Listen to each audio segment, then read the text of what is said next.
Assalamualaikum warahmatullahi wabarakatuh. Selamat datang kembali di podcast Setengah Sayap.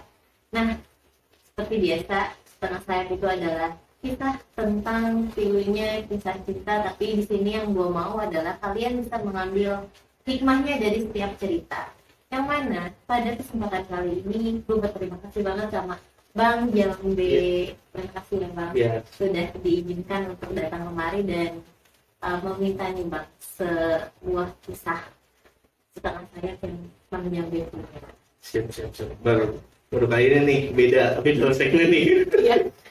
Sebelumnya untuk kalian yang belum tahu, Bang Jambe ini adalah host di YouTube-nya Ngobrol.com ya. Iya betul. Ngobrol.com itu berisi tentang apa sih Bang? Jadi kalau misalkan teman-teman mau tahu, jadi Ngobrol.com itu berisikan dengan cerita-cerita mistis.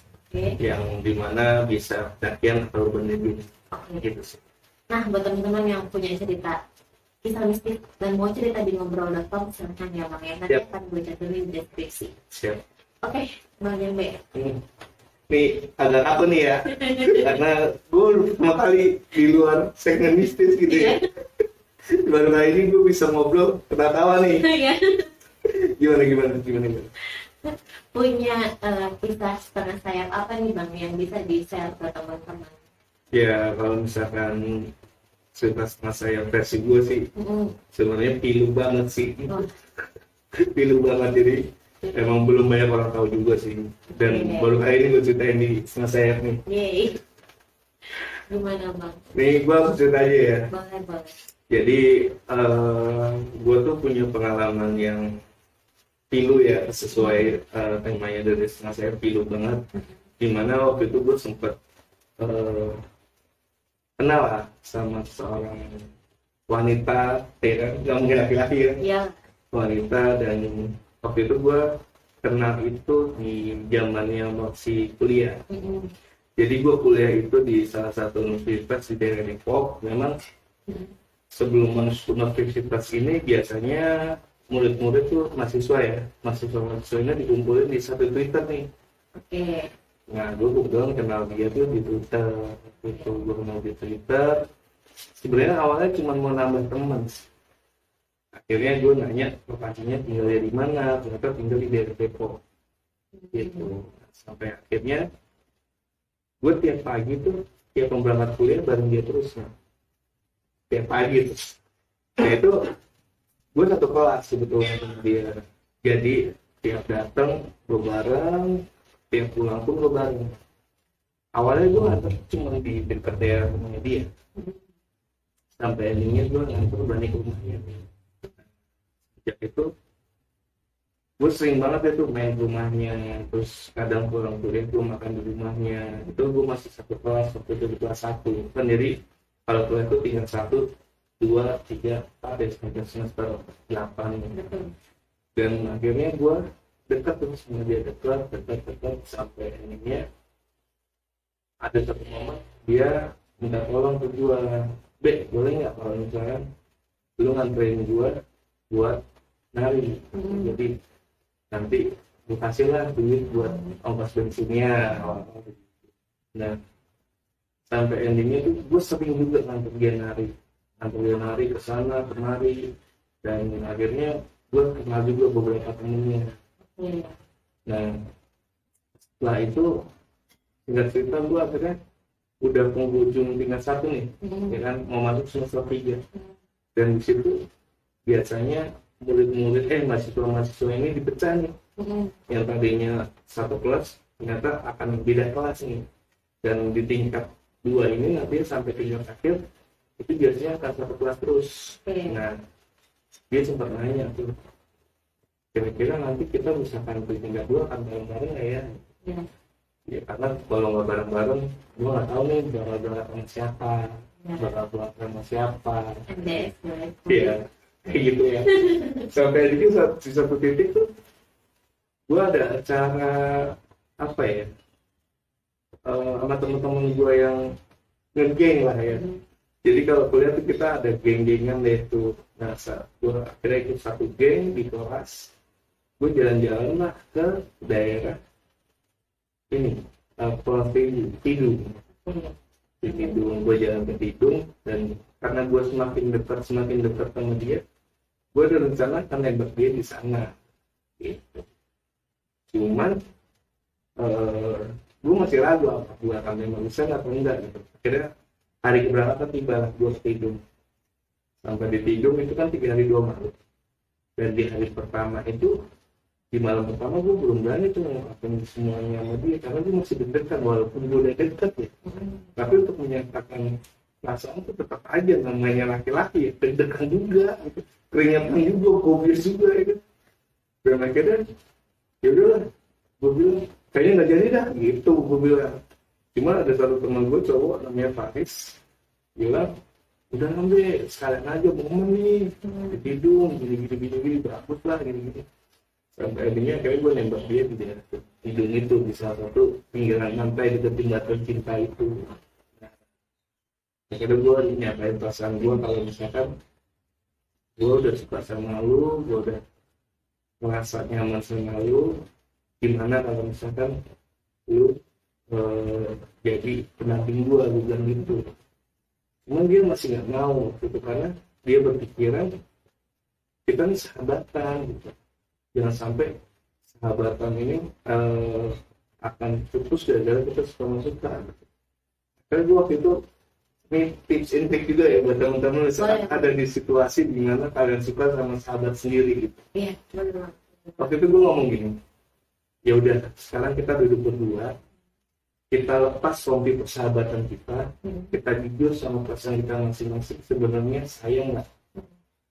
Gue ngomong gitu akhirnya, kita lepas rasa persahabatan kita dulu, rompi persahabatan kita lepas. Lu jujur sama dia dulu, lu sayang sama gue, dan gue jujur, gue sayang sama lu. Dan ini dia bilang, iya gue sayang sama lu gitu, gitu. Dan itu akhirnya gue bilang, lu nggak usah takut tentang persahabatan ini. Kalau kenyataan gue suka sama orang, gue nggak mau cuma sekedar pacaran yang ujungnya nggak jelas. Gue pingin ke arah yang lebih serius, cuman gue harap lu sabar. Dan akhirnya gue jadian lah di saat itu. Oke. Gue kira lu mau bilang gini, nggak usah, temen gue udah banyak. Enggak, itu tips banget, itu gue dikasih teman gue juga gara-garanya. Jadi coba suruh lepas rompi persahabatan, ibarat kata-kata kiasannya kayak gitu lah. Dan lu suruh nanya ke hatinya dia gitu. Ternyata di saat itu gue jadian sama dia, gue masih ingat tanggalnya ya, gue ngomongin lah. Dia tanggalnya sekitar pertengahan tahun lah. Nah sampai situ akhirnya gue semakin intens tuh sama dia. Gue coba mengenal keluarganya juga, mengenal sisi kayak gimana sih keluarganya. Dan di situ akhirnya gue sering banget juga main ke rumah dia, bawain makan apapun ya, normal lah buat temen-temen. Dan di situ akhirnya sampailah gue ke ujung tingkat 1. Di situ dia sempat marah tuh, nggak marah sih, sempat sedih dan diemin gue. Dia cuma berpikiran kalau nanti kita nggak sama-sama lagi gimana gitu. Dan endingnya ternyata pas kita buka di kiriman di email ya, kita satu kelas lagi.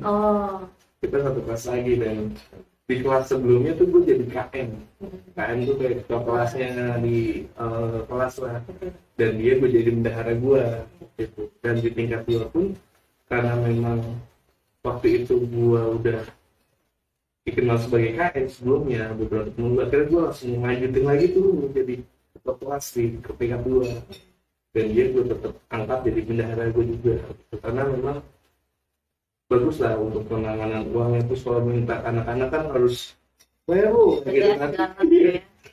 Nah akhirnya di situ gue sepas lagi sama dia. Di tingkat 2 ini kita semakin intens ya. Ini berarti gue udah di tahun kedua nih sama dia di tahun kedua. Dan seperti biasa gue tetap antar jemput, cuman antar jemputnya udah nggak kayak kemana-mana ini. Gue jemputnya udah ke rumahnya. Yang sebelumnya gue jadian di depan jalan atau mana, ini gue udah jemput rumahnya, dan pulangnya gue anterin juga. Dan ada momen-momen dimana gue anterin dia nari itu sampai pagi, karena memang acaranya kadang malam, itu kan gue nggak mesti jagain dia juga lah, karena pulang malam takutnya kenapa-napa, ini gue jemput. dan pulangnya gue atur rumahnya. Dan kadang gue pulang pagi tuh, kalau pulang pagi itu gue bisa nginep ya. Cuma gue biarpun nginep, temen-temen jangan pikir macam-macam, gue tidur di depan rumahnya gitu. Jadi nggak di dalam rumah, nggak di luar rumah itu kayak ada bangku gitu. Gue tidur di luar rumah itu, jadi kalau misalkan gue nginep jadi gue tidur di situ. Jadi nanti paginya dibangunin gue besok hari. Akhirnya gue berjalan dah sama dia tahun 2 tahun. Akhirnya gue sampai selesai kuliah, gue lulus bareng-bareng lah sama dia. Karena gue skripsi bareng sama dia, dia skripsi bareng. Gue ada laptop waktu kuliah. Gue laptop tuh nggak ada, gue cuma modal flash disk. Dan dia waktu ada laptop, gue pinjam laptop dia. Ya sebenarnya cukup membantu juga lah. Dia tuh di dalam kehidupan gue untuk kuliah. Nah selesainya kuliah, akhirnya gue kerja nih. Udah dunia pastinya udah kerja nih. Dan di dunia fase pacarannya kuliah sama fasenya pacaran orang kerja itu beda banget nih. Beda banget. Yang kita kuliah tiap hari ketemu, yang tiap hari kita makan bareng, itu udah kita nikmatin lagi tuh. Di masa-masa nganggur pun kita udah nggak jarang ketemu. Jadi sebelum masuk kerja kan kita nganggur dulu tuh untuk cari sana, cari sini, cari sana. Dan dia waktu itu sempat minta tolong untuk nemenin melamar kerja tuh. Karena gue temenin di daerah City, gue temenin untuk daftar pekerjaannya dia. Dan akhirnya dia diterima di salah satu bank. Dia tinggal di salah satu bank swasta dan akhirnya dia kerja. Dan gue alhamdulillah setelah berapa lama dia diterima, gue pun diterima di salah satu perusahaan otomotif. Gue kerja, dia kerja. Itu gue kerja, dia kerja itu gue ketemu cuma 1 minggu. Dan di hari biasa pun kadang gue sempetin untuk sekedar makan lah ya, sekedar makan, sudah ketemu, nanya kabar gimana. Dan di fase kerja inilah udah mulai banyak pemicu berantem nih. Jadi misalkan gue lagi kerja, terus dia nanya apa, terus gue udah balas kayak gitu. Terus misalkan dia udah capek malam, terus gue baru sempet ngechat, dianya udah bisa. Jadi ada miskom nih di sini. Ada miskom dimana gue udah bisa komunikasi, dia nggak bisa. Di saat gue lagi pengen komunikasi, dia nggak bisa. Gitu. Dan ini sebenarnya sempat kita siasatin dengan, yaudah kita atur nih jam berapa kita misalkan mau komunikasi. Karena di satu sisi gue nggak mau ganggu dia kerja, di satu sisi dia nggak mau ganggu gue kerja. Karena gue mutusin tiap malam jam 9, jam 10 lah selesai jam kantor, udah tinggal tidur tuh. Biasanya tinggal tidur, kita telepon-teleponan, ya biasa lah, sampai nggak mau dimatiin gitu. Yang gini nih, udah matiin, aku mau dengerin kamu tidur ya gitu. Dan besok pagi baru dimatiin. Dan sampai kadang baterai habis gitu. Padahal mah kayak gitu bikin HP bocor. Jadi HP tuh rusak ya kan. Padahal mah unyu ya katanya. Padahal mah kalau dipikir sekarang kalian akan merasakan ketika sudah tambah umur. Iya kayak gitu loh. Itu di masa kerja. Di masa kerja kayak gitu, kayak misalkan besok kamu kesini ya, kadang gue juga sibuk ya. Karena kan gue kerja sebagai marketing yang gimana gue ketemu orang, kadang gue nggak bisa nemuin dia gitu. Dan itu waktu-waktu untuk ngatur waktunya tuh benar-benar apa ya, susah gitu. Sampai di endingnya kita mau bikin tabungan baru nih. Nah ini buat temen-temen nih, belajar dari gue. Belajar dari gue. Gue bikin, oke nih kita sisi ini gaji kita bikin tabungan bersama nih buat merit. Udah akhirnya kita sisihin tuh beberapa uang tabungan dari gaji buat tabungan. Kita sisihin sampai akhirnya terkumpul. Cuman di satu sisi atau dia ada kebutuhan lah, akhirnya yaudah pakai aja uang itu. Jadi akhirnya dia pakai, berkurang lagi kan, tabung lagi. Dan itu gue lakukan hampir 2 tahun. Kalau boleh tahu kumpul berapa? Hampir ya di atas 10 juta.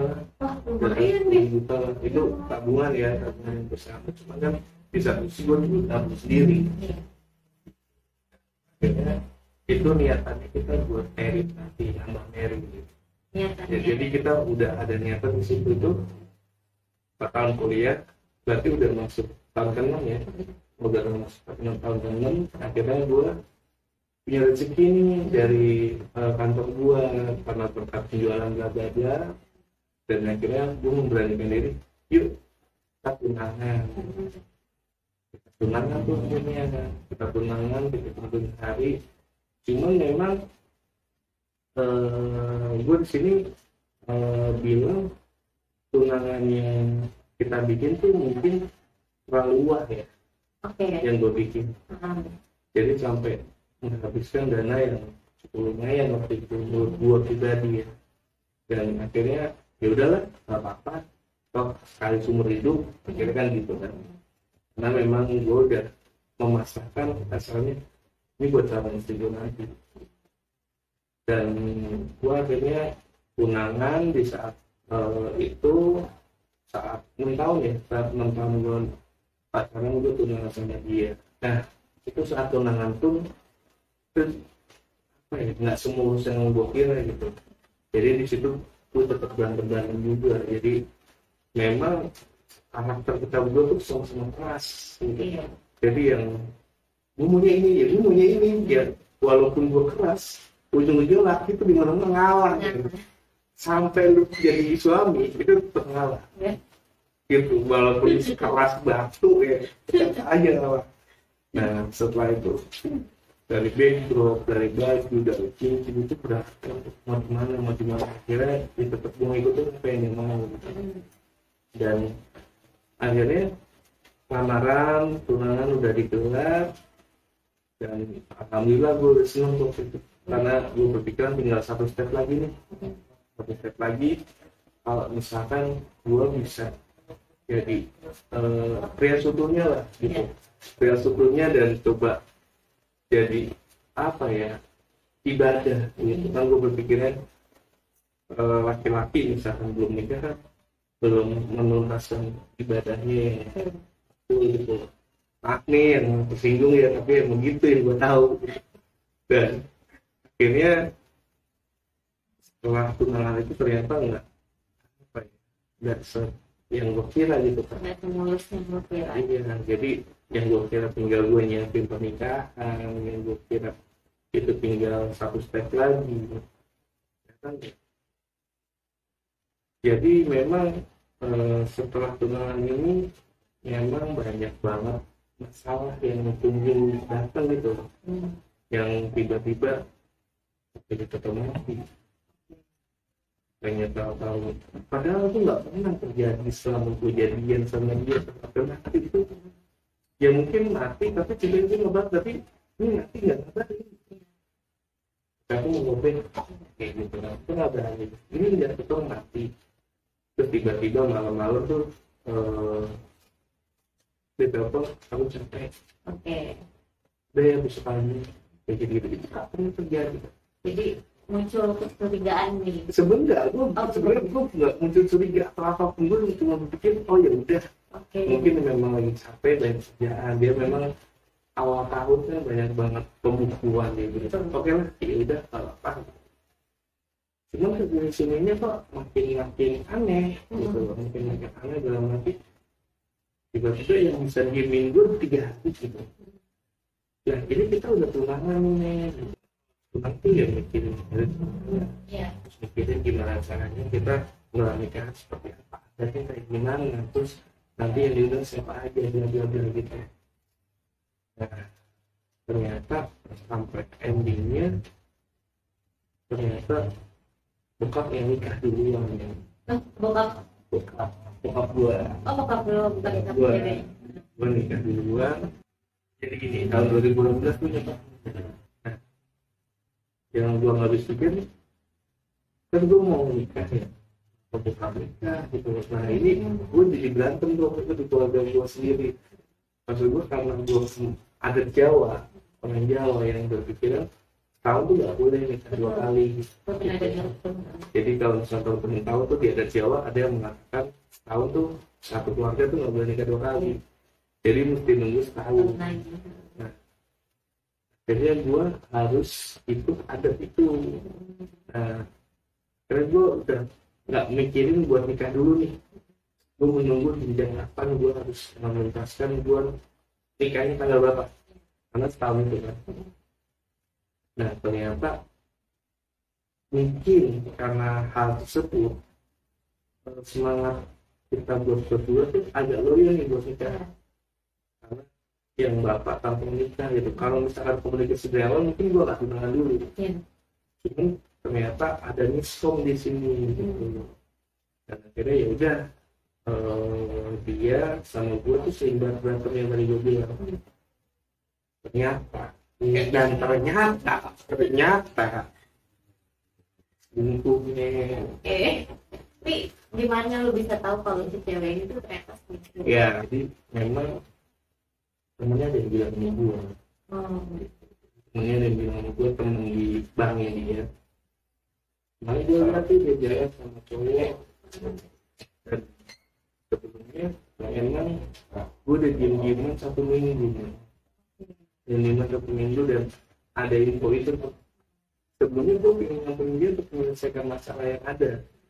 Cuma ketika dia tahu kayak gitu, gue coba ketemuin dia, gue coba jelasin semuanya, dan ternyata ada hal-hal yang terjadi sebelumnya ternyata berkaitan dengan perselingkuhan dia. Jadi pernah gue berantem, tiba-tiba dia beliin gue bioskop nih. Oh. Iya. Itu gue. Iya. Punya anak biasanya kita beliin tuh udah beliin dan kok maunya juga bukan yang biasa nonton. Karena gue waktu kerja, gue nggak bisa. Ini ujuk-ujuk nggak nanya kok kita udah beli gitu. Ternyata itu kalau dipakai buat selingkuhannya, cuma selingkuhannya nggak bisa gitu. Oke. Jadi iya gue paham. Aduh. Dan anehnya ada beberapa kejadian juga. Waktu dia ada helm. Helm yang dimana itu nggak pernah gue lihat. Karena helm itu punyanya yang selingkuhannya itu. Jadi memang kalau pelajaran lagi, kalau misalkan kalian ada masalah, ketika kalian sedang berhubungan, jangan pernah cerita ke lawan jenis. Bullshit deh, nggak ada apa, bullshit, nggak mungkin. Pasti ada gudang di balik bakwan, pasti. Karena kelemahan itu jadi kesempatan. Iya, jadi memang dia cerita kalau misalkan waktu ada masalah nih, si cowok ini memang selingkuh nih. Dan si cowok ini memang udah punya cewek juga, cuma kondisinya lagi kayak gue berantem. Nah, momen itulah yang dipakai mereka berdua. Jadi memang si cewek udah punya dua, si cowok juga udah punya pasangan. Jadi ya setan sih. Gimana ya, maaf ya, setan gitu. Jadi mereka jangan berdua yang padahal mereka masih punya pasangan yang belum putus. Jadi masih berhubungan, cuma berhubungan lagi gitu. Hubungan kuadrat lah tuh. Bisa ada seperti itu, men. Banyak lah. Nah, itu. Makanya nonton channel gue banyak kayak gitu. Pokoknya kalian mesti belajar deh. Hal-hal seperti ini tuh ternyata jangan dikatakan cowok jago. Cewek yang lebih jago. Jujur. Banyak tuh gue kesel banget kadang di medsos juga. Cowok selingkuh jago gini-gini. Ya iyalah. Belum tahu aja cewek bilangnya kalau cewek tuh nggak kayak cowok rapi banget. Rapi sehingga rapi banget sampai kita tuh nggak tahu kalau misalnya kita lagi diselingkuhin gitu. Ya beberapa momen akhirnya ketebak dan beberapa momen akhirnya dia jujur. Saya gue bilang, lu nggak usah milih ini dia ini gua cukup gua yang ngalah. Gue nggak mau ganggu hubungan terus sama dia. Karena menurut gue dengan cara seperti ini gue udah nggak bisa lagi. Dan besok gue akan bilang sama ayah kalau misalkan kita udah nggak bisa melanjutkan lamaran ini lagi. Di sini gue cuma bilang ya maaf, Rahmat kan gue beneran Rahmat tidak bisa melanjutkan pertunangan ini lagi karena ada satu hal dan nggak bisa nyebutin gimana alasannya. Mungkin nanti anak bapak yang bisa jelasin, anak ayah yang bisa jelasin. Wah di situ sedih ya. Pasti. Ibunya nangis, ayahnya nangis, yang nangisnya itu gak cuma nangis biasa yang sesebukan gitu. Karena mereka menganggap gue tuh udah anaknya sendiri, dan kok bisa sampai terjadi hal-hal ini. Karena memang di saat gue ngomong itu anaknya nggak ada nih. Kenapa anaknya nggak ada? Anaknya nggak berani, dan anaknya di waktu itu juga nggak mau pulang. Dan akhirnya galau jadi makanan gue sehari-hari itu. Apa yang lu lakukan? Gue lakukan saat galau, gue mutusin deh ke Jogja. Ke Jogja menghabiskan uang yang ada untuk nikahan. Oh merit ya gitu jalan-jalan. Tapi ya sih kayak gue akhirnya gue ke Jogja, gue naik gunung, ada namanya Gunung Api Purba di Jogja. Gue naik gunung, gue ke pantai, itu 2 bulan nih. 2 bulan. Gue aja abisin berpetualang solo hiking tuh, gue berdua solo hiking. Memang kalau misalnya galau, setan nggak ada apa-apanya. Iya, ada rasa takutnya ya. Gue solo hiking, gak pukul muda amat, nggak ada apa-apa. Nah, setelah itu, gue lagi diem sore-sore tuh di Jogja. Cek maksudnya, mau apa kabar? Wah, tadinya gue udah tenang tuh. Udah tenang, buyar. Mantannya kan pasti. Buyar dan akhirnya alhamdulillah baik. Gue mencoba untuk tenang dan nggak ada apa. Maaf ya, aku nyesel. Aku tahu aku salah. Sik dah, mau ngerjain sik dah. Gula-gula lah ya, gula-gula. Aduh, pokoknya omongannya nggak bener deh menurut gue. Cuman namanya cowok ketipu lagi, men. Iya. Bukan ketipu ya, terbuai lagi. Karena lu cinta. Ya karena gue masih mengharapkan sebenarnya hubungan ini utuh gitu. Karena memang prinsip gue di awal, gue udah bikin skripsi nih dengan judul-judulnya, dan gue udah nyelesain bab 1, bab 2 sampai bab 3 nih. Gue tinggal bab 4 dan penyelesaiannya di bab 5. Dibandingkan gue nyari judul skripsi baru, mendingan gue meneruskan bab 4, bab 5-nya aja. Dia minta maaf semuanya, dia tahu dia salah, terus endingnya dia menyusul gue ke Jogja. Oke.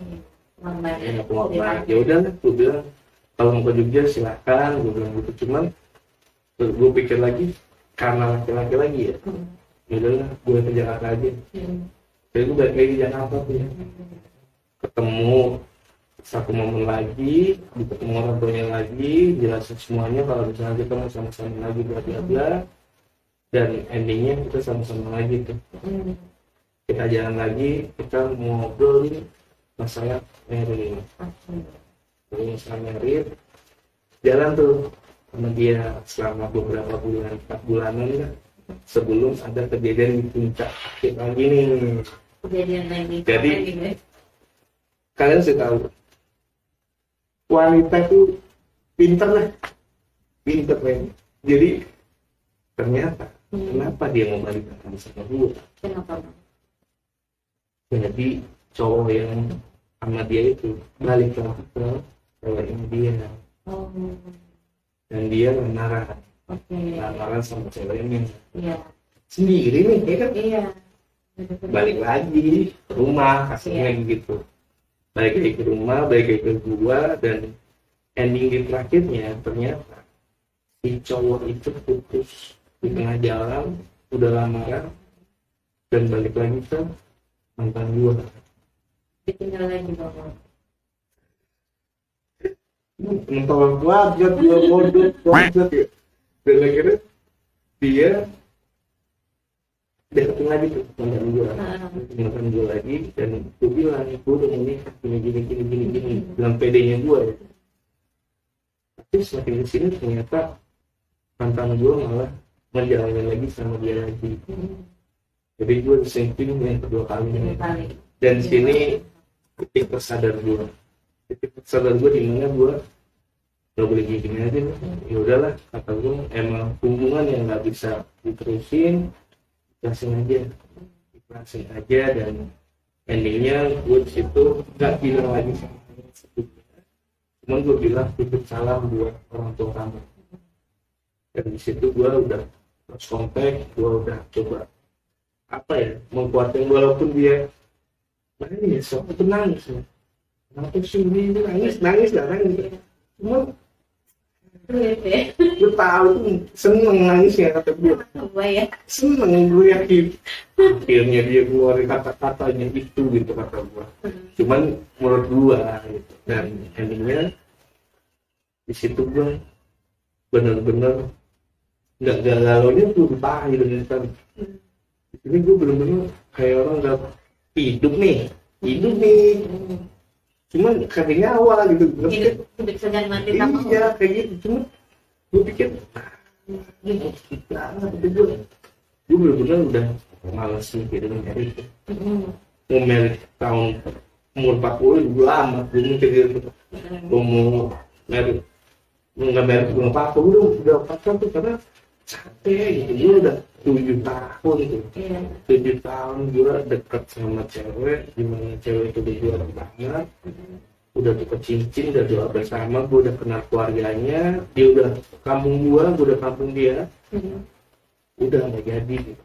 Dan di sini gue belajar ikhlas sih dari sini.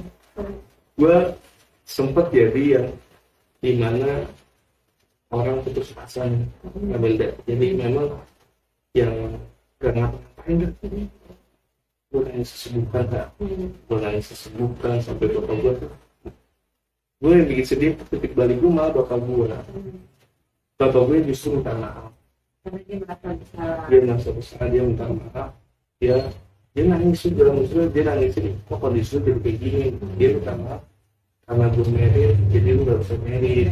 Bapak bukan marah, bapak kesel dirinya sendiri gitu. Gue jadi kayak gini gitu. Tapi gue bilang ini buat anak-anak udah jalannya seperti ini gitu. Jadi memang ada drama kayak gini. Jadi gue sama bapak tuh yang tadinya berantem, di sini titik balik gue, kondisi hubungan gue sama bapak gue semakin membaik nih. Yang tadinya gue sering berantem gara-gara dia nikah atau apa, di sini gue malah makin membaik. Dan di sini gue malah semakin mengenal ibu sambung gue gitu. Sampai di situ akhirnya gue galau, dan akhirnya sampai temen gue bilang, yuk ke Taman Ismail aja, ngapain, ada Caknum loh, kita mayahan. Ya gue ikut mayahan Caknum, udah ikut beberapa momen. Dan di situ gue ingat kata-kata Caknum tuh, ada satu kata yang bikin gue bangkit. Dia bilang, lu akan dikasih gini, Allah akan memberikan dia ketika lu udah gak mintanya lagi. Jadi ilmu itu harus seperti itu. Jadi ketika lu udah gak minta lagi untuk dapat jodoh, itu malah dikasih tuh. Jadi Allah tuh, lu tuh udah minta, udah ini, ya udah nih gue kasih. Dan di sini gue cuma berharap nanti juga dapat jodoh. Jadi gue yang tadinya berpikir udah mau merit, gue balik sekarang, ya udah pasrahin aja deh, mau kapan aja, yang penting Allah yang ngasih. Nah, ini gue galau, udah jarang tidur di rumah, ya tidur di rumah tuh udah gak pernah deh, tidur tuh di rumah teman. Kenapa? Ketika di rumah tuh suntuk, ketika di rumah tuh gue nggak bisa namanya hepan kayak gitu teman-teman. Di kalau teman-teman kan gue bisa main game, gue bisa ngobrol hari. Sedangkan di rumah yang diem sampai setengah jam tuh detik tek kedengeran. Dan itu gue nggak bisa banget nemuin hal kayak gitu. Makanya gue bilang ke bokap, Pak, Rahmat ya bisa tinggal di rumah dulu deh beberapa waktu. Ya udah nggak apa-apa. Nah, sampai satu detik gue tuh di Depok. Jadi gue ketemu temen-temen gue yang kuliah dulu. Ya dia tahu banget cerita gue tentang si mantan gue ini. Dan dia bilang, ya udahlah, memang nggak jodoh atau apa. Ya sebenarnya ngomong kayak gitu tuh udah capek gue dengar, capek banget. Dan kita nggak butuh itu. Gue nggak butuh itu, gue cuma butuh gitu. Be, game lagi lah, kayak gitu. Be, main lah kayak gitu. Gue lebih seneng kayak gitu yang omongan kayak gitu. Jangan pernah lu ucapin ke orang yang lagi patah hati. Iya. Nggak perlu kita perlu ya. Be, jalan-jalan. Iya. Kayak gitu. Nah, sampai endingnya temen gue bilang gini, Be, gue punya saran nih buat lu. Apaan nih? Lu main Tinder aja, main mixchat aja, main tantan aja. Tuh aplikasi apa gue udah paham, gue taunya Facebook, Instagram, bla bla bla yang ada. Dan ternyata gue baru tahu itu malah aplikasi cewek-cewek open. Iya, open BO gitu guys. Iya. Ini apa jadi pada fotonya kayak gini kata gue ya. Lu mau jodoh gue mau cewek kayak gini, gue mau bilang gitu. Kaget deh, ya itu buat refreshing lu sama cewek kayak gini-gini. Wah, gue bilang itu gak mau katanya. Sampai endingnya gue download salah satu aplikasi di sananya itu Tinder. Tinder karena yang tadi tuh gue uninstall gitu, yang open dari gue uninstall. Akhirnya gue Tinder, gue main di Tinder. Nah di Tinder sih gue nemuin beberapa cewek masuk istri gue sekarang. Oh, jadi banyak sekali dari Tinder. Jadi jangan salah persangka dulu nih. Jadi siapa tahu jodoh kalian tuh terselip di nama-nama Tinder yang kalian slide itu. Nggak semuanya gitu. Betul. Nah, akhirnya gue ketemu istri tuh di Tinder. Dan memang hello biasa lah gitu, namanya siapa, tinggal di mana, bla bla bla bla bla. Nah sampai endingnya gue dikenalin sama temen gue cewek juga nih. Jadi gue dikenalin nih deh, dia mau nyari pendamping yang udah gak nyari pacaran lagi. Oke, kira gue jalanin juga sama dia. Terus gue sebenarnya sama yang istri gue sekarang malah jarang cecet. Karena Tinder kan, kalau buka aplikasinya lu baru baca gitu. Yang gak kayak WhatsApp kayak gitu. Nah akhirnya gue jalan sama yang dikenal sama temen gue ini. Cuma di tengah jalan kita memang ada keinginan buat menikah juga. Cuma dengan sikap dia yang sampai endingnya gini, gue sempat sama temen-temen yang mantan gue tuh bisa. Yang walaupun gue udah gak jadian atau nggak dekat lagi sama mantan gue masih berhubungan baik sampai sekarang. Jadi gue kenal dari mantan gue dan kadang ada project di mana gue harus ketemu sama dia. Tapi cewek yang ini nih menyangkanya gue akan balikan lagi. Aku mau coba capek kan gitu. Capek selalu dicurigain yang balikan lagi ya karena memang proses gue yang udah bertahun-tahun itu tuh yang jadi topeng buat dia bilang gua mau balikan lagi. Sampai endingnya gua tuh satu titik udah gua nggak experience kayak gini yang dimana-mana gua harus lapor. Dimana-mana gua harus laporan yang coba foto. Dan kayak gitu nggak bisa gua asal coba pak ya pak muka gua ya kan gua nggak bisa tuh kayak gitu. Nah sampai endingnya akhirnya gua bilang kayaknya kita nggak bisa lanjutin deh. Dan gue gak bisa jelasin panjang lebar, pokoknya gue gak bisa lanjutin gitu. Dan ketika gue putus pun, dia masih temen-temen gue, jawabnya kenapa sih? Dia kenapa sih? Iya. Gue putus komunikasi betul. Nah, balik lagi nih yang main Tinder. Nah, ada main nih yang Tinder kan gak tahu apa-apa. Si gue sekarang. Dan akhirnya gue balik lagi ke Tinder. Gue coba main nih, waktu itu bulan puasa dan pertama kali gue ketemu dia tuh gue buka puasa di rumah dia ya, buka puasa semuanya gue disitu ya biasalah silaturahmi untuk awalnya. Dan yang bikin gue aneh, gue silaturahmi tuh nggak cuma berdua, ada ibunya nih. Ada ibunya nih gue nih dia ya. Nah, tuh dia manggil nama gue, tinggal di mana, gini ya biasa aja lah tuh. Ibu nggak bisa ngurus baca sama istri gue yang sekarang ya ada ibunya. Nah, gue pokoknya aja Isa, buka di situ aja Isa gue pulang. Bu maaf bu, saya mau pulang.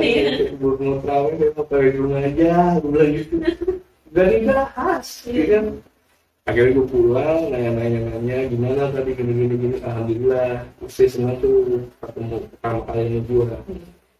Dan pertemuan kedua sama, itu pun setelah 3 minggu atau 1 bulan gue ketemu lagi ke rumah dia. Nah, main kedua nih, ibunya nih udah mulai nanya lebih dalam nih, kerja apa, terus sehari-hari sibuknya apa. Gue bilang gue cuma freelance yang motret, cuman ya kalau ada job motret apa saya ngelakuin dulu. Ya alhamdulillah yang itu dilakuin kayak ibunya gitu. Nah, di situ pun gue ngomong banyak lagi. Di situ seperti biasa gue mabuk, malam udah ada Nisa, pokoknya halangan gue ada Nisa. Gue ngomong main tuh yang sampai jam 9 gitu kan. Gue maghrib datang, sholat di situ, ada Nisa alarm gue balik. Ya nggak lama-lama, segen kan ada ibunya kan. Pasti. Ada ibunya kan. Sampai ininya di pertemuan ketiga, nah ini titik yang benar-benar menerangkan semuanya. Di pertemuan ketiga ini ibunya udah berani ngomong ini. Nah, Rahmat mau serius ya sama anak saya. Kalau emang mau pacaran doang, ini nggak usah. Tapi kalau emang mau serius, nanti pas kesini lagi ajak bapaknya. Gue baru kali ini ketemu cewek. Yang dimana cewek itu nggak mau babi banyak. Cuman yang babi-babinya malah ibunya. Cuman di situ pun gue sambut dengan baik gitu. Sambut gue baik, gue bilang, ya bu, saya serius dengan anak ibu. Memang niatan karena kenal anak ibu dari awal yang serius. Dan akhirnya di situ gue bilang nanti akan ajak bapak kesini. Nah di pertemuan keempat pun gue akhirnya sebelum kesana gue udah beli cincin tuh. Gue beli cincin yang haram. Cuma 1 mobil lah, itu nggak banyak, sederhana banget, beda sama sebelumnya, sederhana banget yang cuma cincin, kita makan bareng-bareng keluarga. Yang gua rasain sederhana ini cuma apa ya, bersyukur banget gua gitu dengan proses yang seperti ini gitu. Itu pertemuan keempat itu berarti gua sekitar 3 bulan gua kenal sama dia. Di pertemuan kelima gua udah DP buat tender. Itu pertemuan kelima.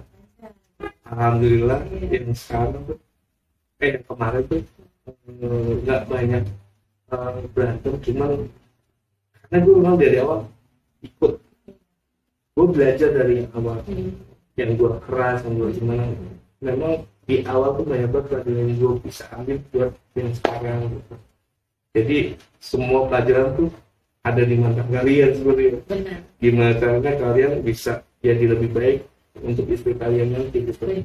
Nah setelah pertemuan kelima kalian sampai akhir pertemuan ke-9 deh, itu pertemuan ke-9 udah nikah.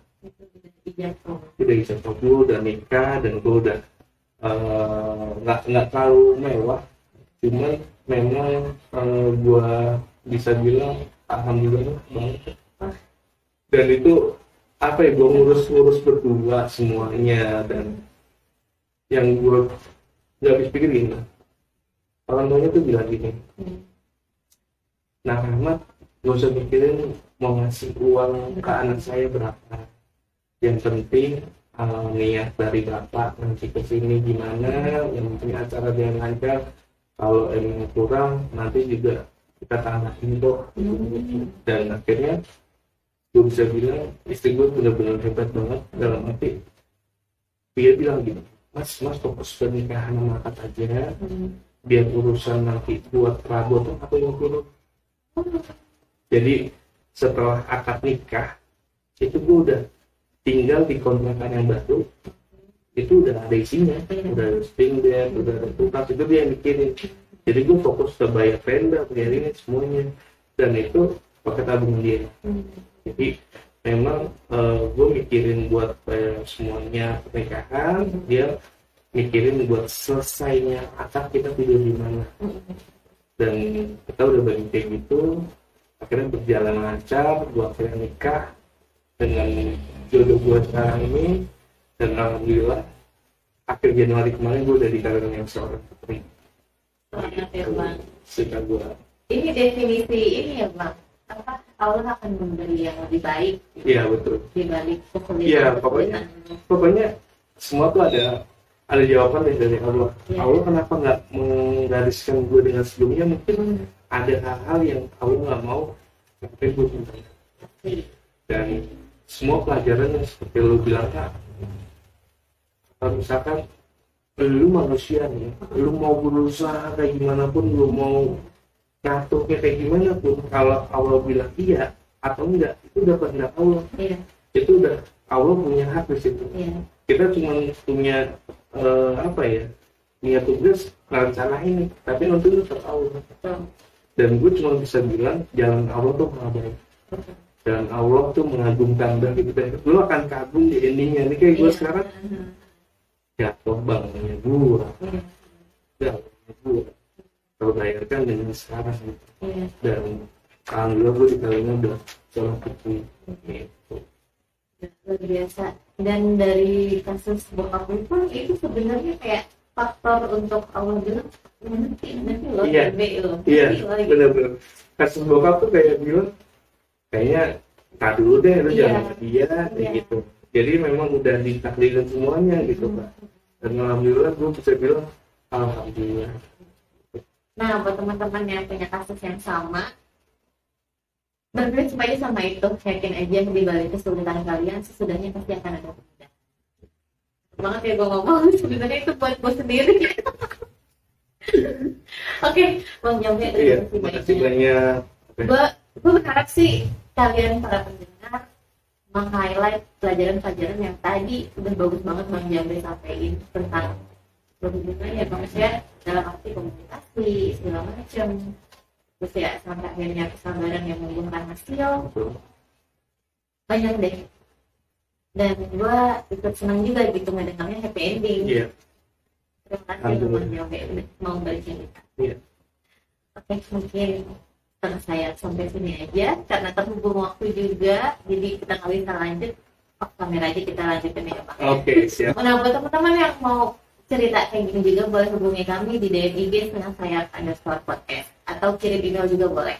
Oke, gue Melda pamit undur diri. Gue Jambe, assalamualaikum warahmatullahi wabarakatuh.